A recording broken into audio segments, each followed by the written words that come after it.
I will try to quickly tell you about the main key features of the second chapter of Haunted District in Ninja Gaiden 4.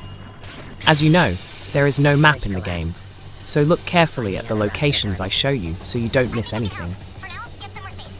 There are many points of no return in the game until the very end, so it's worth collecting everything in time. For convenience, use the timestamps in the video. They are labelled. At the start of the chapter, you will run across a long bridge, which will break, and you will jump onto the rails. While moving along the rails, you need to jump and dive under obstacles. Don't worry if you don't succeed right away. At the end of the rail, after a short battle with an enemy, you will find the first DarkNest Terminal, where you can heal your health. Here you can also activate all the quests available to you in this chapter. Continue through the story until you reach this location. You will see a yellow wall on the left and drones flying ahead. This is your introduction to aerial targets. You need to run along the wall and use the drone grapple to jump over a huge chasm. Enemies await you in this location, and you must deal with them. Note that there are search drones in the air that you can use to jump and attack enemies in the air. These search drones do not attack you, they are your allies. After winning in this location, turn right. At the end, there will be one elite enemy, followed by a rail. Do not jump onto the rail under any circumstances, otherwise you will not be able to return here later. After defeating the enemy, open the chest on the left. Here you will find Black Scale. If you completed the Find the Data Chip in Sky City Tokyo quest in the first chapter, you received Phantasmal Herb, and now the game will automatically create Dragon Lord's Grace for you, which will increase your health. Now turn around and run back to where your first battle with flying drones took place. As you run forward, you will see a chasm, and further on, there will be an area with enemies. Use your grappling technique to jump into this location. Here you must defeat all enemies. I recommend dealing with the enemies flying in the air first, and then destroying the ground targets. You will find 2 chests in this area. The first one will be near metal cabinets that look like electrical panels. The second chest is in the other corner of the location, behind a large blue metal container. Each chest contains a Rejuvenation Elixir, a useful item that you shouldn't miss. After that, you need to return to the place where the first battle with flying drones took place. At this point, go behind the blue metal containers, as I show you in the video. Here you will see an opportunity to jump onto the old rail. This is the path to the location where you can pass the Purgatory trial and earn some ninja coin and coins to buy weapon skills. Upon entering, you will be asked to choose a room for the trial. Before you choose the room with the biggest reward, you should know that upon entering each room, a certain amount of health will be taken away from you, and you will not be able to replenish it with an elixir. Your health will decrease for the entire duration of this trial. Accordingly, the less health you have, the more difficult it will be for you to deal with enemies.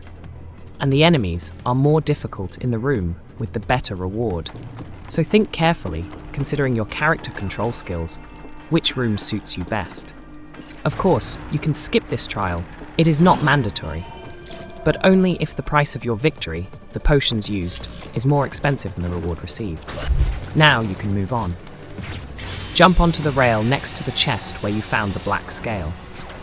This path will lead you to the second DarkNest Terminal. Before you reach it, you will have to fight a large number of enemies, and then a large gate with red neon lights will open, and you will find yourself in a room with the DarkNest Terminal and a raven that helps you learn combat skills. Use the flying bird flip to climb to the second floor. Here, you will see a closed door. We will return to it later. First, turn around and jump into the other room next to it. This is the path to the place where you can complete the Execute the DDO Bodyguards quest. Here you need to follow a simple linear path until you find yourself in a room with many enemies.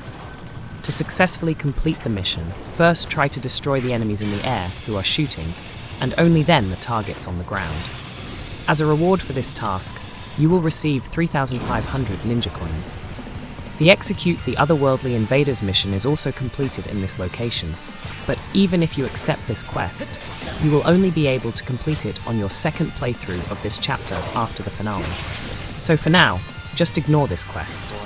The time will come when you can complete it. For now, it is not available to you.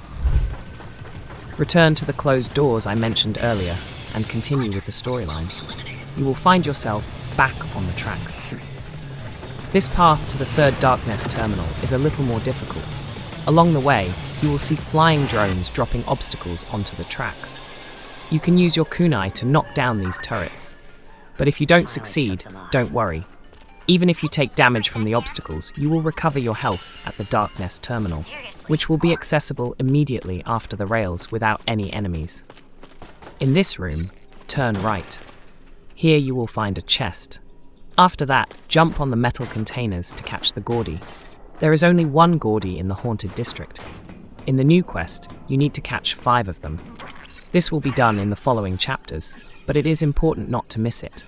To successfully catch the Gourdy, you need to complete a mini-game consisting of 2 tasks by pressing the specified buttons. By this point, you will also automatically complete the Use Takeminakata to defeat 50 enemies quest and receive 2,000 ninja coin and crimson blood pellets for this mission. Now proceed to the final rail. Look to the right near the entrance to the rail to find a chest. Now you can jump onto the final rail, which will take you to the final boss of this chapter. You are already familiar with the path along the rail. The only thing to note here is that you need to be more careful and avoid taking damage from obstacles because you will not be able to heal your health ahead.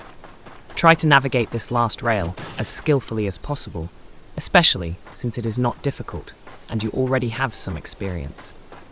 The final boss, DDO Proto Goliath, is surrounded by other enemies. First, destroy the air targets, then deal with the weaker enemies so they don't get in your way. When you are left alone with the boss, you will realize that he is not that difficult. He only has 1 health bar. Proto Goliath moves slowly, so you can deal a lot of damage between his attacks. You can dodge his powerful attacks or try to interrupt them using the Blood Raven stance. You can easily block his normal attacks. I'm sure you can handle this enemy. After winning, the game will introduce you to a new skill that will be available to you in Berserk mode.